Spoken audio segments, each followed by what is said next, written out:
संक्षिप्त कहानियाँ। इसमें पहली कहानी का हम अध्ययन करेंगे।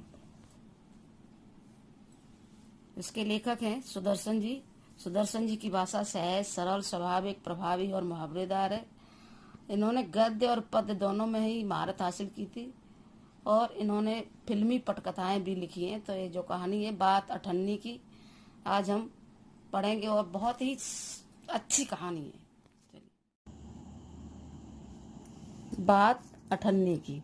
तो इस कहानी में लेखक ने यह बताने का प्रयास किया है कि हमारे समाज में किस तरह से भ्रष्टाचार किस हद तक फैला है कि एक अठन्नी की चोरी करने वाला 6 महीने की सजा पाता है और लाखों रुपए का घपला करने वाले लोग आसान से शान से कोठियों में बैठे हैं।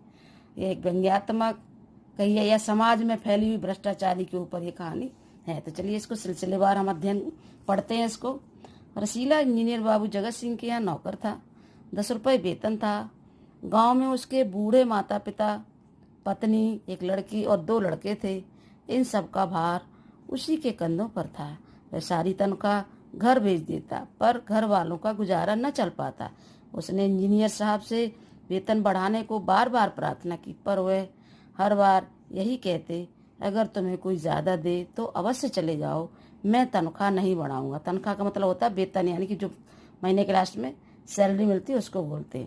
वह सोचता, यहाँ इतने सालों से हूँ, अमीर लोग नौकरों पर विश्वास नहीं करते, पर मुझ पर कभी यहाँ किसी ने संदेह नहीं किया। संदेह मतलब शक।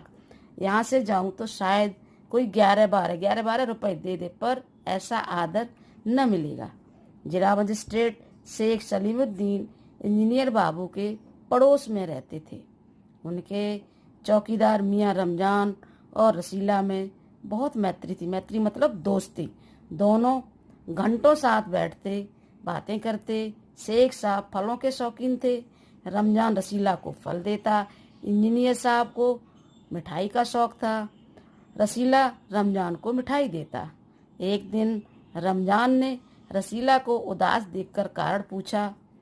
पहले तो रसीला छिपाता रहा, फिर रमजान ने कहा, कोई बात नहीं, तो खाओ सौगंध। रसीला ने रमजान का हट देखा तो आंखें भर आईं। घर से खत आया। खत मतलब पत्र आया। बच्चे बीमार हैं और रुपया नहीं है। एक गरीब आदमी की इसमें पर मजबूरी को दिखाया गया है। तो मालिक से पेशगी ले लो। पेशगी मतलब एडवांस ले लो। कहते हैं 1 पैसा भी न दूंगा। कौन कहता है? इंजीनियर साहब यहाँ पर कहते हैं कि मैं तुम्हें 1 पैसा भी नहीं दूंगा। रमजान ने ठंडी सांस भरी। उसने रसीला को ठहरने का संकेत किया, यानी कि इशारा किया, और आप कोठरी में चला गया। थोड़ी देर बाद उसने कुछ रुपए रसीला की हथेली पर रख दिए। रसीला के मुंह से एक शब्द भी न निकला। सोचने लगा, बाबू साहब की मैंने इतनी सेवा की, पर दुख में उन्होंने साथ न दिया। रमजान को देखो, गरीब है परंतु आदमी नहीं, देवता है।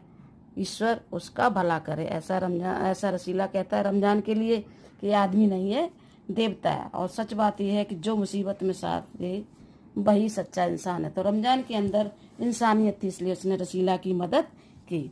रसीला के बच्चे स्वस्थ हो गए। उसने रमजान का ऋण मतलब होता है कर्ज, चुका दिया।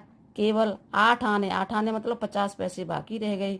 रमजान ने कभी भी पैसे न मांगे, फिर भी रसीला उसके आगे आंख न उठा पाता।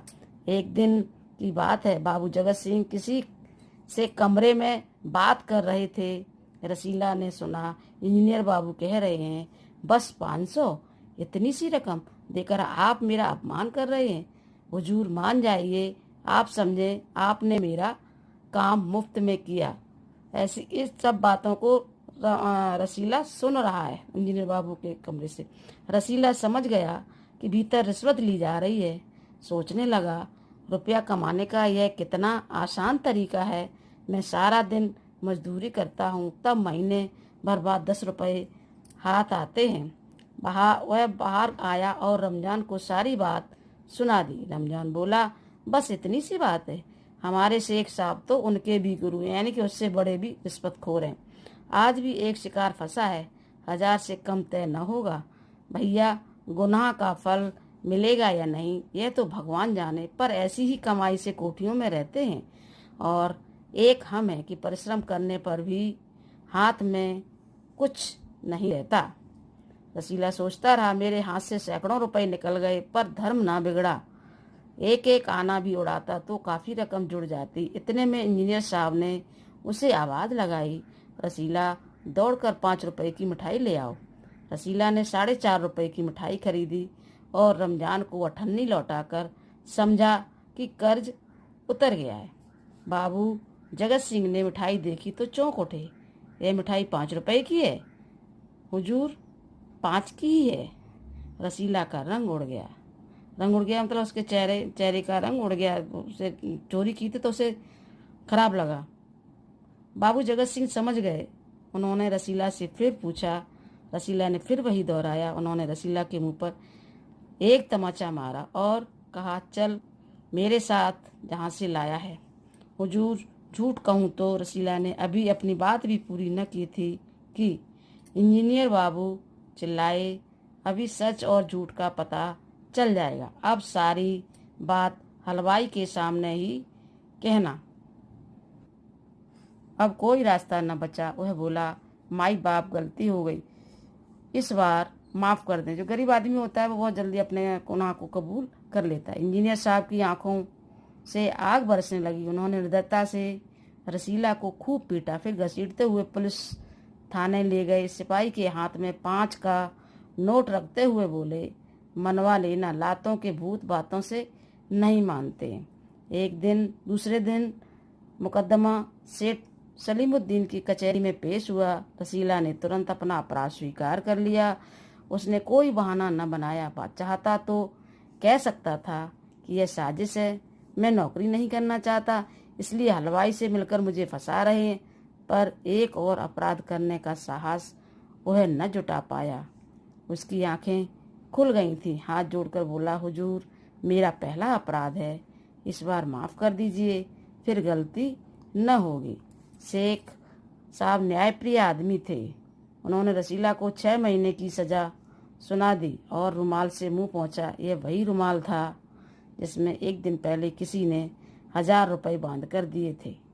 फैसला सुनकर रमजान की आंखों में खून उतर आया, यानी क्रोध से उसके आंखें लाल हो गईं।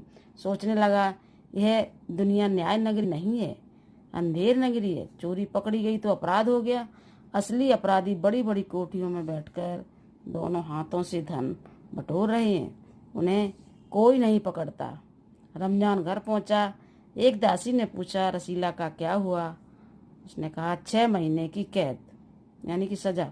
अच्छा हुआ, वह इसी लायक था। रमजान ने गुस्से से कहा, यह इंसाफ नहीं है, अंधेर है।